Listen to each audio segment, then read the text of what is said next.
인사하시겠습니다. 잘 오셨습니다. 인사 한번 하시겠습니다. 비 오는 날 움직이신 거 보니까 진짜 믿음을 가지고 계신 거예요. 잘 안 움직이는데 비 오는 날 귀찮으면 집에 계실 텐데 하나님 앞에 나오신 거 보니까 하나님 믿음을 선물로 주신 걸 잘 쓰시는 것 같습니다. 가끔 그런 생각을 합니다. 이제 바로 예수 믿은 사람들은 교회 오면 굉장히 어려울 것 같아요.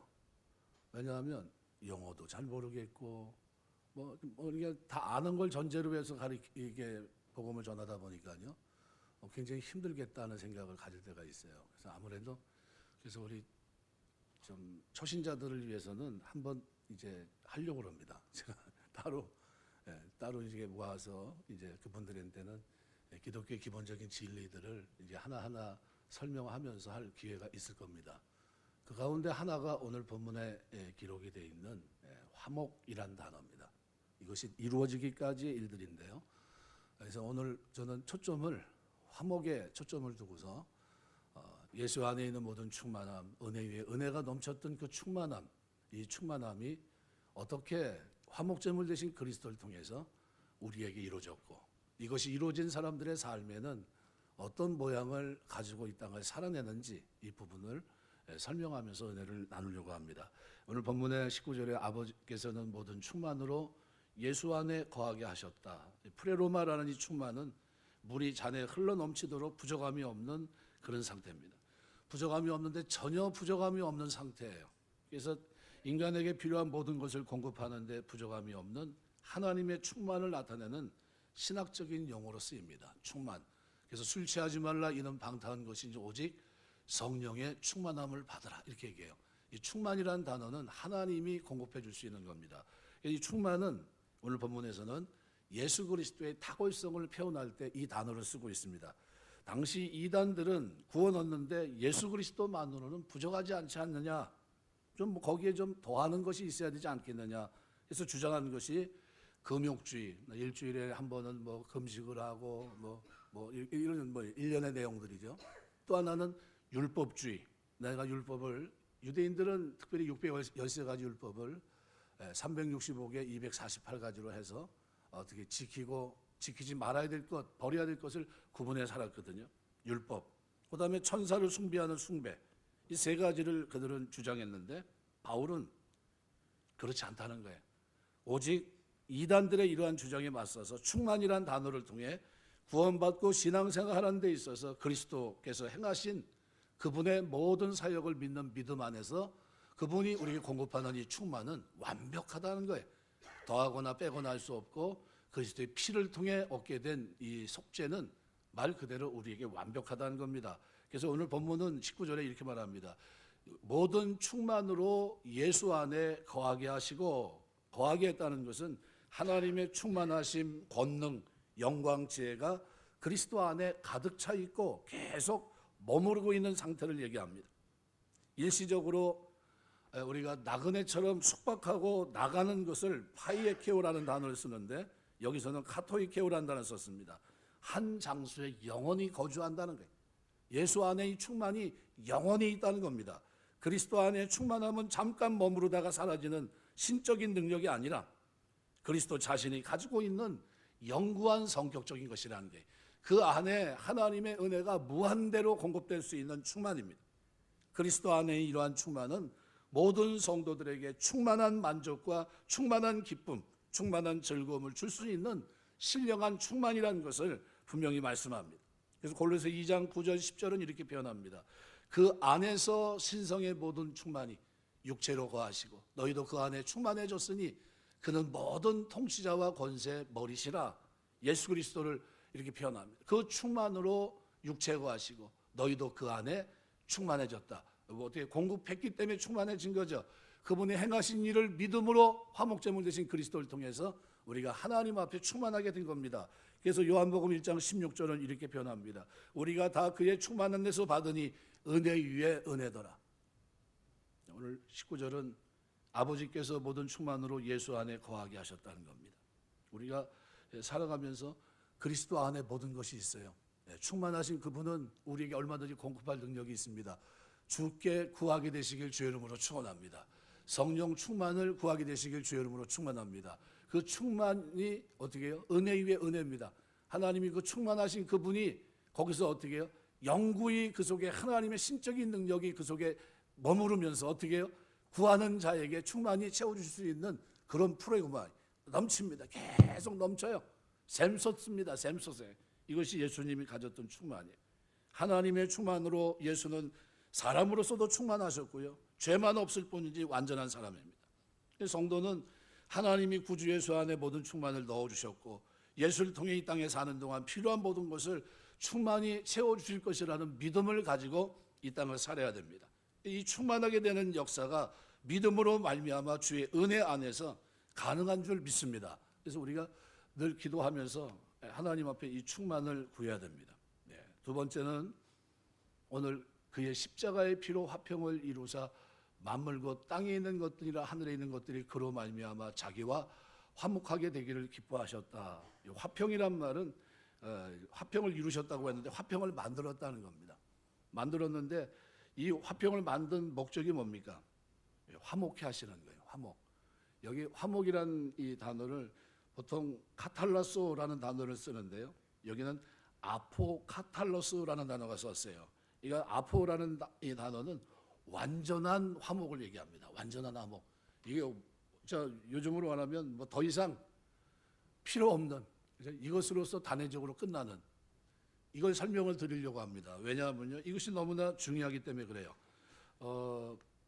사무엘하 12장에 보면 다윗이 밧세바에게 아들을 얻고 솔로몬이라고 이름을 짓습니다. 그런데 이름이 뭡니까? 평화 또는 샬롬이라는 뜻인데 하나님께서는 나단 선지자를 보내서 하나의 이름을 덧붙여 주십니다. 덧입혔어요. 어떤 이름을 주셨습니까? 여디디아라는 이름을 주십니다. 하나님의 사랑을 입은이란 뜻이에요. 이건 무슨 얘기냐면 샬롬은 하나님 주시는 평화는 덧입혀져야 된다는 거예요. 하나님의 사랑을 입어야 된다는 겁니다. 위로부터 하나님의 사랑을 덧입지 않으면 사람이 아무리 평화 이름을 줘도 평화를 누릴 수도 없고 맛볼 수도 없습니다. 위로부터 하나님의 사랑, 하나님의 은총, 이 하나님의 평강이 임할 때 우리에게 참 샬롬이 이루어지는 겁니다. 구약 창세기에 보면 제일 먼저 등장하는 사람이 누굽니까? 아담 하와예요. 그리고 에덴 동산에서 먹지 말아야 될 금과를 먹죠. 먹으면 죽으리라 그랬어요. 죽었습니까? 안 죽었습니까? 죽었는데 죽었으면 대화가 되지 않았을 텐데요. 근데 멀쩡히 살아서 하나님과 대화하고 있거든요. 뭐가 문제입니까? 영이 떠난 겁니다. 하나님의 그죠? 영이 떠난 상태죠. 그럼 인간은 태어나면서 원죄 틀 속에 있는데 첫사람 아담의 죄로 인해서 영이 떠난 상태에서 태어납니다. 시편 51편 말씀대로 모친의 죄 중에 내가 출생하였나이다. 어머니도 죄 가운데 영이 떠난 가운데 태어났지만 나도 똑같습니다. 이런 얘기예요. 하나님 저한테 많은 걸 기대하셨는데 저는 죄인으로 출생했습니다. 죄가 죄를 짓는 것이 당연하지 않습니까? 뭐 이런 의미로도 우리가 이해할 수 있는데, 그런데 결국 이런 사람들을 위해서 하나님은 하나님의 백성들을 선택하시고 그들에게 제사 제도를 만듭니다. 그리고 1년에 한 번씩 대속죄일을 만들어요. 7월 10일. 그리고 짐승의 피를 가지고 어떻게 합니까? 속죄소에 올라가서 그 뚜껑에 붓죠. 속죄소는 무슨 역할을 합니까? 십계명에 지은 죄, 그 죄를 동물의 피를 통해 1년간 용서해 주는 걸 얘기합니다. 그래서 1년간 유예하고 그 다음에 1년 되면 또 누가 합니까? 제사장이 피를 가지고 들어가서 그 죄를 용서받아야 됩니다. 이게 이제 구약이 제사제도인데요. 근데 이것이 신약 그리스도 안에서 단회적으로 한 번에 끝납니다. 그게 뭐예요? 화목제물 대신 예수 그리스도를 통해서 이 문제가 해결이 돼요. 로마서 3장 25절 보면 이 예수를 하나님이 그의 피로써 믿음으로 말미암는 화목제물로 세우셨으니 이는 하나님께서 길이 참으시는 중에 전에 지은 죄를 간과하심으로 자기의 의로우심을 나타내려 하심이라. 화목제물로 삼으셨습니다. 하나님과의 관계가 회복되려면요 몇 가지 전제 조건이 있어야 되는데 인간을 떠났던 하나님의 영이 다시 돌아와야 돼요. 그래야 화목된 자가 됩니다. 인간이 영이신 하나님과 교제를 나누기 위해서는, 하나님의 거룩한 영이 인간의 마음에 들어오기 위해서는 죄 문제가 해결돼야 돼요. 그의 죄에서 깨끗해져야 됩니다. 그런 목적을 이루기 위해서 예수님은 십자가에서 우리의 죄를 짊어지시고 피를 흘려 죽으신 겁니다. 그 피는 인간의 죄값이에요. 에베소 1장 7절 말씀에 보면 우리는 그리스도 안에 그의 은혜의 풍성함을 따라 그의 피로 말미암아 속량 곧 죄사함을 받았느니라. 히브리서 9장 22절 율법을 따라 거의 모든 물건이 피로써 정결하게 되나니 피 흘림이 없은즉 사함이 없느니라. 베드로전서 1장 18절 19절 너희가 알거니와 너희 조상이 물려준 헛된 행실에서 대속함을 받은 것은 은이나 금같이 없어질 것으로 된 것이 아니요 오직 흠없고 점없는 어린 양 같은 그리스도의 보배로운 피로써 된 것이니라. 예수님의 피로 죄를 씻음 받은 사실을 우리는 의롭다 하심이라고, 의롭다 하심, 이 의롭다 하심을 받아 깨끗하게 된 인간의 마음 속에 들어오는 것이 있는데 그것이 뭐냐 하면 성령입니다. 이런 성령의 역사를 우리는 거듭남, 번 어게인이라고 표현해요. 중생이라고도 표현합니다. 이렇게 거듭난 사람은 하나님과 영적 교제를 시작할 수 있습니다. 왜냐하면 그의 마음에 내주하는 성령이 아버지 하나님과 교통할 수 있기 때문이죠. 양자 간에 공통적으로 있는 영, 성령 때문에 가능합니다. 비록 십자가 위에서 죽음을 당하셨지만 그런 고난을 통해 부활의 영광을 얻으신 주님은 인간을 하나님과 화목하게 하셨습니다. 그래서 고린도후서 5장 18절은 이렇게 표현해요. 모든 것이 하나님께로 났으며 그가 그리스도로 말미암아 우리를 자기와 화목하게 하시고 또 우리에게 화목하게 하는 직분을 주셨느니라. 예수 그리스도의 십자가의 죽음은 인간을 하나님과 화목하게 하기 위해서였습니다. 이 화목은 종적으로는 하나님의 관계가 회복되고 횡적으로는 사람과 피조물과의 관계가 회복되는 겁니다. 이거 어떻게 하나님과의 회복이 사람들 사이의 회복으로 연결될 수 있을까? 사람들이 하나님과의 관계가 회복되면서 하나님은 그들을 아버지라 부르, 그들의 아버지가 되시고요.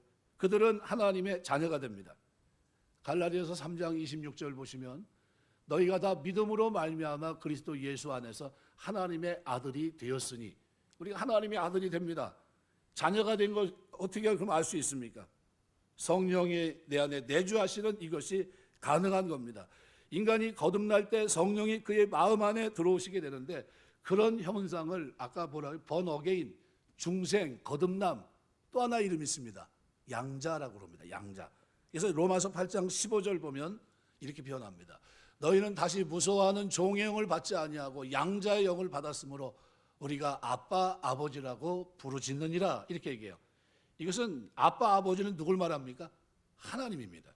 그러니까 이렇게 변화된 신분을 성령도 증언하지만 그 사람의 영도 똑같이 증언합니다. 그래서 로마서 8장 16절은 성령이 친히 우리 영과 더불어 우리가 하나님의 자녀인 것을 어떻게 해요?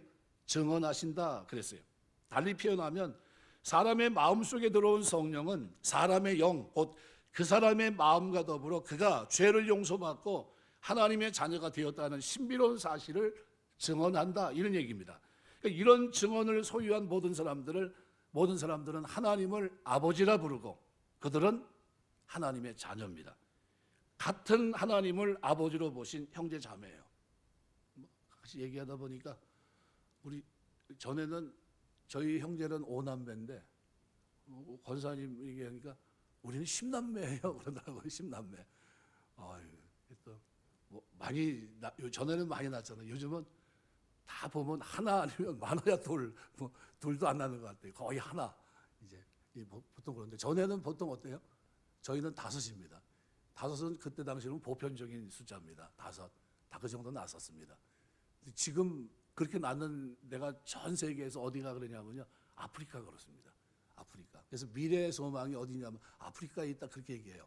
왜요? 다른 지역은 자식을 안 낳는데 거기는 지금 10씩만 나니까요. 힘 닿는 대로 막 낳고 있습니다. 그러니까 앞으로 인구가 점점 줄어들면 인구 많은 데가 결국은 세상이 모든 걸 차지하는 거 아닙니까? 그런 의미로 우리 그리스도 안에서 자식을 많이 낳길 주의 이름으로 축원합니다. 눈치 보니까 큰일 났어요. 뭔 소리 하는 거야 지금 그러시는데, 왜냐하면 이걸 이어갈 사람이 없어요. 이제 복음 안에 살아갈 사람들이 점점 줄어드는 겁니다. 가르칠 사람이 없고요. 이런 상태입니다. 아주 힘들어요. 이 증언을 소유한 모든 사람들은 하나님 아버지 그리고 자녀가 되는데, 그럼 믿지 않는 사람들은 그럼 어떻게 해야 됩니까? 그들은 하나님에 의해서 창조되었고 그들도 인격자고 하나님의 형상으로 지음받은 존귀한 사람입니다. 그렇기 때문에 그들에게 우리가 화목의 복음을 전하는 거예요. 그리스도인들은 그들에게 사랑으로 접근해서 변화된 삶을 가지고 화목의 하나님 예수 그리스도를 소개해야 됩니다. 그들도 그들을 위해 죽으셨다 부활하신 그리스도를 믿으면 우리의 똑같은 형제 자매가 되는 것이고요, 새로운 화목의 관계로 접어 들어오는 겁니다.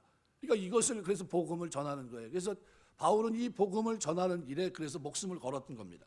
고린도서 5장 19절 보면 이렇게 변합니다. 곧 하나님께서 그리스도 안에 계시사 세상을 자기와 화목하게 하시며 그들의 죄를 그들에게 돌리지 아니하시고 화목하게 하는 말씀을 우리에게 부탁하셨느니라. 20절은 뭐라고 얘기하면 너희는 하나님과 화목하라 이렇게 얘기해요.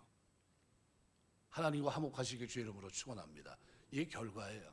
그럼 결과는 우리에게 화목된 자가 되었다는 거죠. 그럼 어떻게 살아야 됩니까? 화목을 누려야 되고 화목을 전해야 되는 겁니다. 그러니까 우리가 소망에 관한 이유를 묻는 사람들에게 너 왜 그렇게 살아? 이렇게 물어보면 뭐 약속의 말씀을 기다리고 산다고 얘기하는데 너 왜 그렇게 됐어? 막 이렇게 물어보면 예수 그리스도의 피로 내가 처음 상태 실패했던 내가 이제는 하나님께 갈 수 없던 내가 하나님과 교제의 자리에 나갈 수 있는 화목된 자가 되었기 때문에, 이것이 엄청난 큰 은혜이기 때문에 그래서 내가 누릴 뿐만 아니라 이것을 내가 너에게 전하려고 한다는 겁니다. 그래서 이 부분을 잘 설명했던 바울은 로마 교인들에게 보낸 편지에서도 5장에서 그 부분을 다룹니다. 우리가 원수 되었을 때, 죄인 되었을 때, 경건치 아니할 때 예수께서 행하신 일들. 그래서 로마서 5장 10절 같은 말씀을 보시면, 로마서 5장 10절에 보면 이렇게 말합니다. 우리가 원수 되었을 때 그의 아들의 죽으심으로 말미암아 하나님과 화목하게 되었은즉 화목하게 된 자로서는 더욱 그의 살아나심으로 말미암아 구원을 받을 것이니라. 저 10절 말씀이 굉장히 중요해요. 그런데 중요한데 그 공동 번역이라고 말하죠. 공동 번역은 이 부분을 이렇게 설명합니다. 우리가 하나님의 원수였던 때에도 그 아들의 죽음으로 하나님과 화해하게 되었다면 하물며 그분의 화해가 이루어진 지금에 와서 우리가 살아계신 그리스도를 통해 구원 받으리라고 하는 것은 더욱 확실한 일이 아니겠느냐 이렇게 설명하고 있어요. 저는 공동 번역이 어떤 때는 잘된 번역이다 이렇게 생각할 때가 좀 간혹 있거든요. 근데 로마서 5장 10절에 대한 번역은 아주 잘된 번역이라고 생각이 됩니다. 그래서 여기 화목해 한다고 하는 단어가 원래는 이 단어가요. 카탈로스라는 단어가 카타라는 단어와 알라소라는 단어의 합성어입니다. 그러니까 뭘 바꾼다, 교환한다 이런 의미인데요. 근데 이 의미가 확대돼서 화해시킨다는 의미로 이제 발전해 갑니다. 근데 이 카탈라소라는 것이 신적 수동태입니다. 그러니까 하나님의 능동적인 화해 행위를 통해서 수동적으로 화해하는데 참여하게 됐다 이런 뜻입니다. 그러니까 바울은 하나님과 우리의 화해가 예수 그리스도의 이 사역으로 인해 성취됐다고 하는 것과 그리고 하나님의 일방적인 행동에 의해서 주어진 선물이라고 하는 사실을 분명히 설명합니다. 그래서 예배서 2장 9절 10절 너희가 그 은혜로 믿음으로 말미암아 구원을 얻었는 이것이 너희에게 난 것이 아니요 하나님의 선물이라 행위에서 난 것이 이는 아무도 자랑치 못하게 하였느니라. 이 말씀을 그래서 기록하고 있는 겁니다. 우리가 화목을 이루게 됐다는 이 사실은 너무나 큰 은혜입니다. 그래서 구약에서는 어떻게 해요? 제사장이 1년에 한 번씩 대속죄일에 피를 가지고 짐승의 피를 가지고 속죄소에 뿌려야 돼요. 그 뚜껑이 뭘 하는 거죠? 십계명을 범했던 사람들을 꽉 누르고 있는 거예요. 죄를 용서하는 겁니다. 1년 동안 우리의 죄를 사해 주는 거예요. 그리고 1년이 지나고 나면 그 다음 또 어떻게 해요? 또 그렇게 가야 돼요. 근데 이걸 통해 어떻게 해요? 예수께서 화목제물이 되셔서 친히 피를 흘리셔서 이 문제를 단회적으로 해결하신 겁니다. 믿음 안에서 은혜로 이제 구원받게 하시고 이제는 어떻게 해요? 하나님과 화평과 화목을 누릴 수 있게 된 겁니다. 화평을 하나님이 만드셨고 화목된 자리로 나아가는데 누가 그 일을 하셨어요? 능동적으로 누가요? 예수께서. 그리고 그 일을 우리가 받아들인 겁니다. 이 화목하게 했다고 하는 카탈로스라는 이 단어는요, 아주 강한 의미입니다. 이 카탈로스라는 이 화해의 개념을 나타내는 단어보다도요, 죄를 범하기 이전에 가졌던 화평의 관계로 완전히 되돌아가는 것을 강조하는 동사예요. 이거 얼마만큼 우리가 지금 받은 은혜, 예수를 믿고 하나님과 화목하게 됐다는 이것이 얼마나 큰 은혜인가를 생각해야 돼요. 창세기서부터 계획했던 그 일을 2000년 전에 이 땅에 오신 예수께서 우리를 통해서 이렇게 하셨다는 겁니다. 제가 왜 이 설명하고 있냐면요, 교회 나온 지 얼마 안 되는 분들이 몇 분 있어서 그래요. 그분들이 복음을 알아들어야 돼요. 여기 왔는데 교회 나갔는데 못 알아듣겠어. 뭔 얘기 하는지 하나도 모르겠어. 그만 나가야 될까 봐. 그러면 안 되거든요. 오신 그분들이, 여러분 구원 받았잖아요. 그분들이 구원 받아야 될 줄 믿습니다. 그냥 왔다 그냥 가면 안 되잖아요. 여기까지 들어와서 복음을 못 들고 그냥 떠나가면 안 되지 않습니까? 그분들이 예수 믿어야 돼요. 그분들이 아직 모르는 분들이 화목의 관계에 들어있는 자신의 상태를 깨닫고 그 다음에 삶의 자리로 나가야 되거든요. 그래서 이걸 누가 기뻐하셨냐면요, 화목하게 되기를 누가요? 하나님이 기뻐하십니다. 그래서 여기 기뻐하심이라는 유도케센이라는 단어가요, 좋게 생각했다, 기쁘게 여겼다는 단어인데요, 이 단어가 하나님이 기대했던 것이 충족됐을 때 행복해하는 기쁨입니다. 이 단어가 언제 쓰였냐면 마태복음 3장 17절에 보면 하늘로 소리가 있어 말씀은 이는 내 사랑하는 아들이여 내 기뻐하는 자라. 저때 기뻐하는 자라고 하는 이 표현이요, 충족됐을 때. 가만히 생각해 보세요. 독생자가 독생자를 보냈는데 그 독생자가 이제 공생애를 시작할 때 하나님께서 어떻게 해요? 이제 출발이구나 하면서 어떻게 기뻐하십니다. 이는 내 사랑하는 내 기뻐하는 자다 선포하셨는데, 그런데 이 소리가 언제 또 한 번 납니까? 별세하신다는 소식을 전할 때. 마태복음 17장, 누가복음 9장에서 이 사건을 다룹니다. 예루살렘에서 별세한다는 소식을 전할 때 변화산에서의 사건이거든요. 모세와 엘리야가 등장합니다. 그리고 그들을 통해서 뭘 메시지를 전합니까? 예루살렘에서 엑스호도스, 별세한다는 소식을 전해들어요. 그런데 그 광경을 보면서 베드로가 제자들이 어떻게 깜짝 놀랍니다.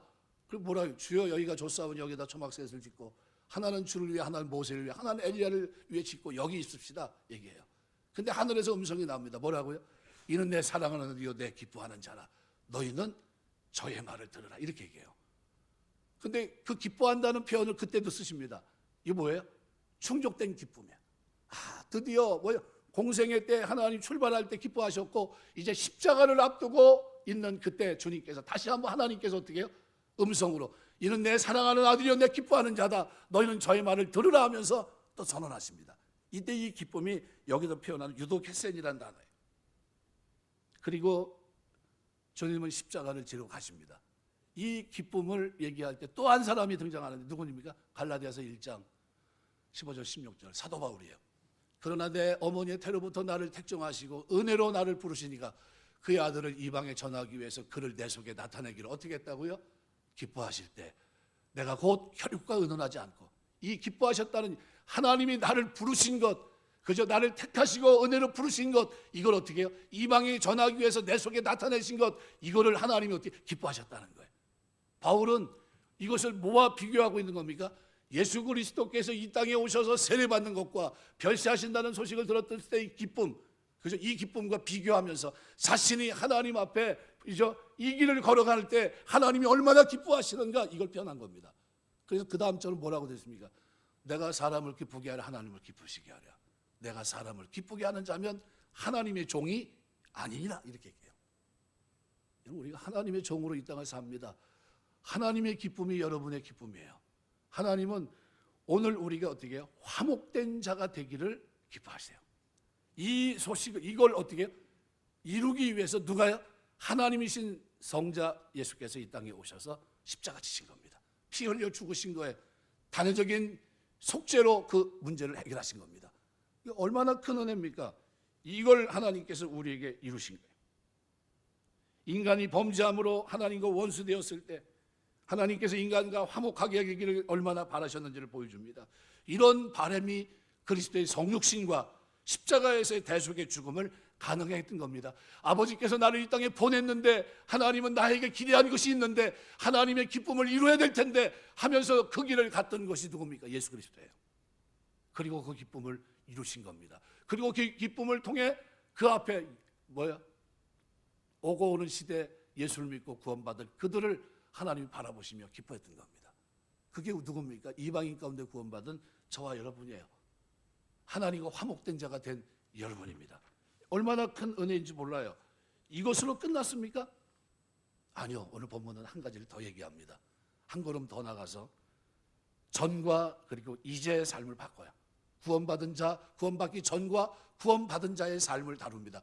화목을 경험한 자들, 그 안에 완벽한 화목을 경험한 자들은 이 땅에서 그 구원을 어떻게 살아가는지 그거를 설명했는데, 그것이 오늘 본문에는 21절 22절에 기록되어 있습니다.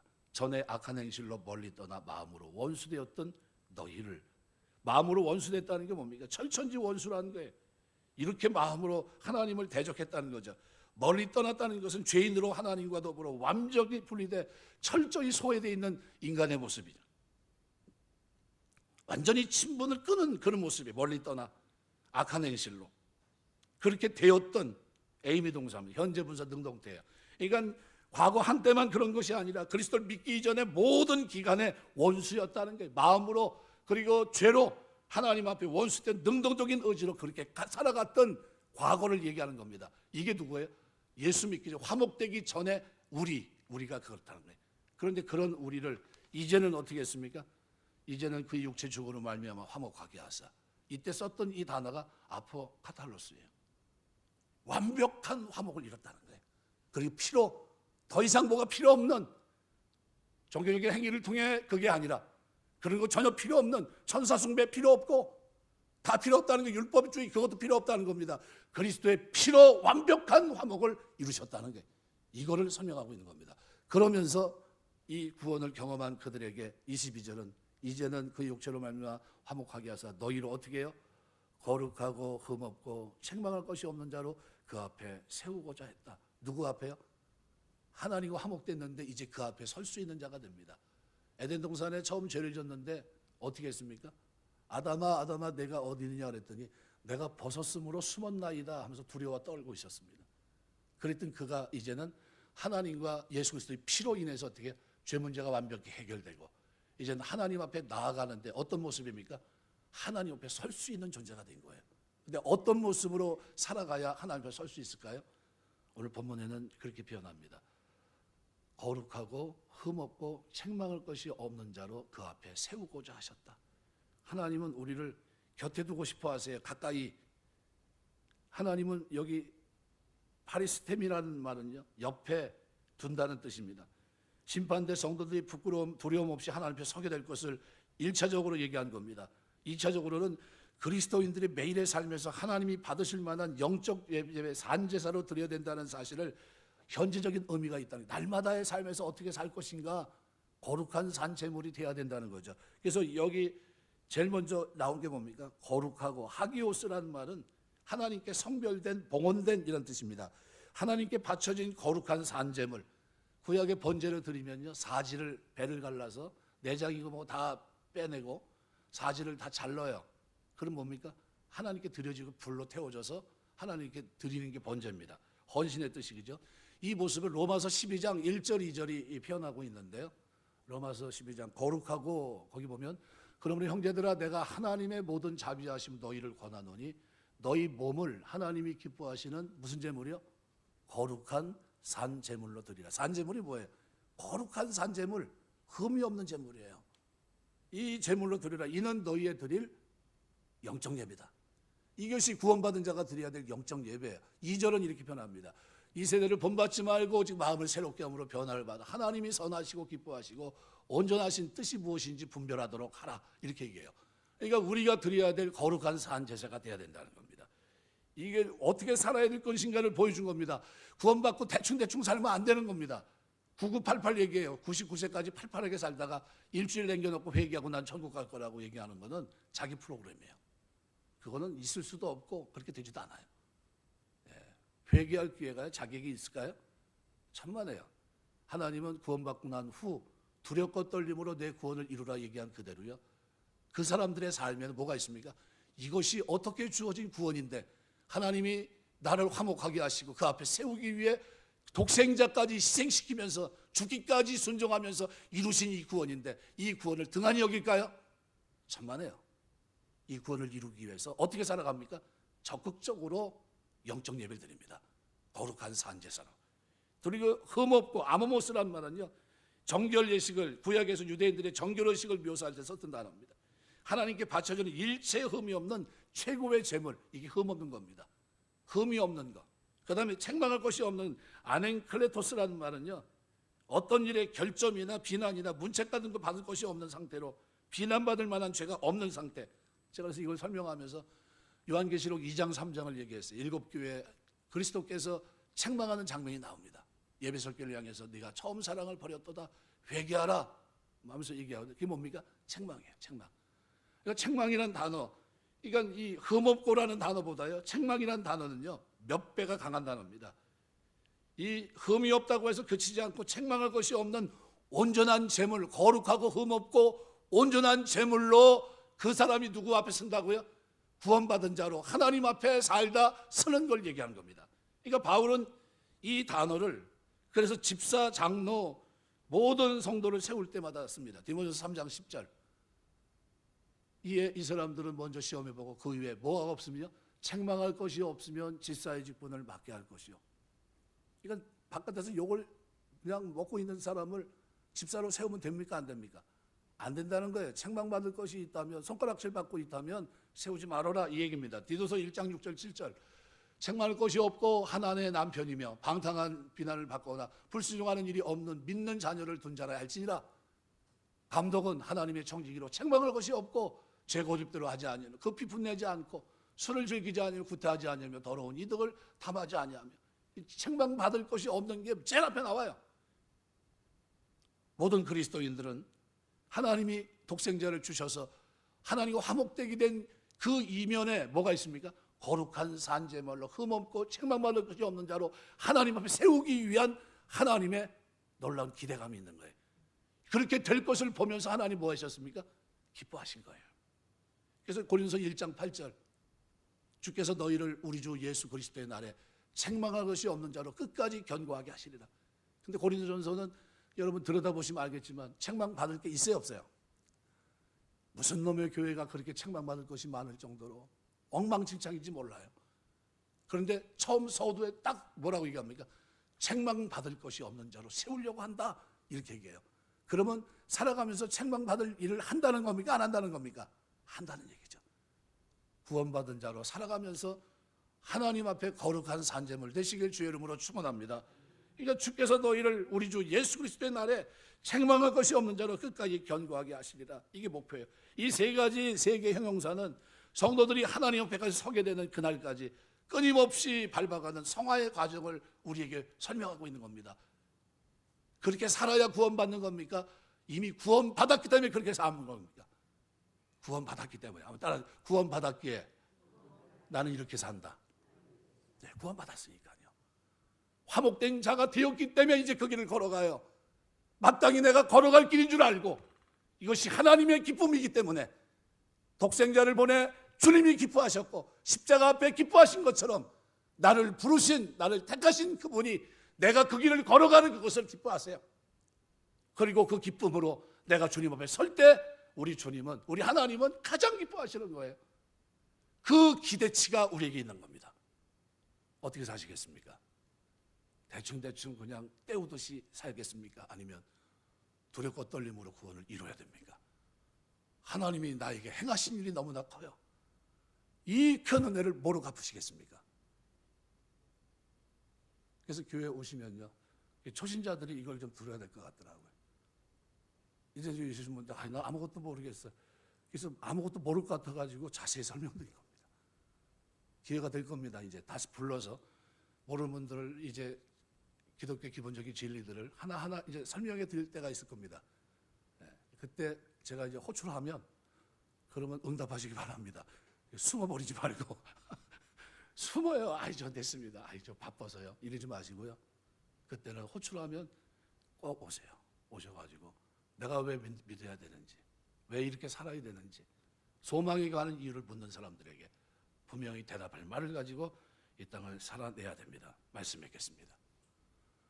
하나님의 충만이 그리스도를 통해 나타났어요. 하나님에게 그리스도는 기쁨 그 존재 자체입니다. 십자가 그 피를 통해서 오늘 우리가 하나님과 화목하게 되었고요. 이제는 그 앞에 설 수 있는 영광이 우리 눈앞에 있습니다. 거룩하고 흠없고 책망받을 것이 없는 자로 서는 것, 이것이 그리스도를 이 땅에 보내서 하나님의 기쁨의 대상이 됐던 그들을 통해 하나님 보고 싶었던 장면이에요. 그 장면에 오늘 우리가 있습니다. 여러분은 어느 정도입니까? 하나님이 여러분 보시며 기뻐하실 수 있는 그런 수준의 모습을 가지고 이 땅을 살아내야 되는 거예요. 끊임없이 하나님 앞에 내가 하나님 백성 됐다는 사실을 감사하면서 하나님, 내가 이 길을 걷습니다. 거룩한 생, 흠이 없는 제물로 책망받을 것이 없는 자로 하나님 앞에 설 수 있는 내 신앙생활이 될 수 있도록, 내 순례길이 산제물이 될 수 있도록 나를 붙들어 주옵소서. 나를 위해 주님께서 기쁨의 산제물이 된 그리스도의 피를 통해 내가 하나님 앞에 회복이 됐는데 이제 화목된 자로 이 땅을 살아낼 수 있도록 나를 붙들어 주옵소서. 이것이 우리가 기도고요. 이렇게 살아내야 될 책임이 우리에게 있고요. 이렇게 살지 못한 우리를 위해서 성령은 말할 수 없는 단식 가운데 우리를 위해서 기도하시는 겁니다. 하나님 백성이 되었다는 사실 앞에 감사하시고요. 살아가면서 거룩하고 흠없고 책망받을 것이 없는 하나님의 자녀로 주 앞에 설 수 있는 여러분 다 되시길 주 이름으로 축원합니다. 기도하겠습니다.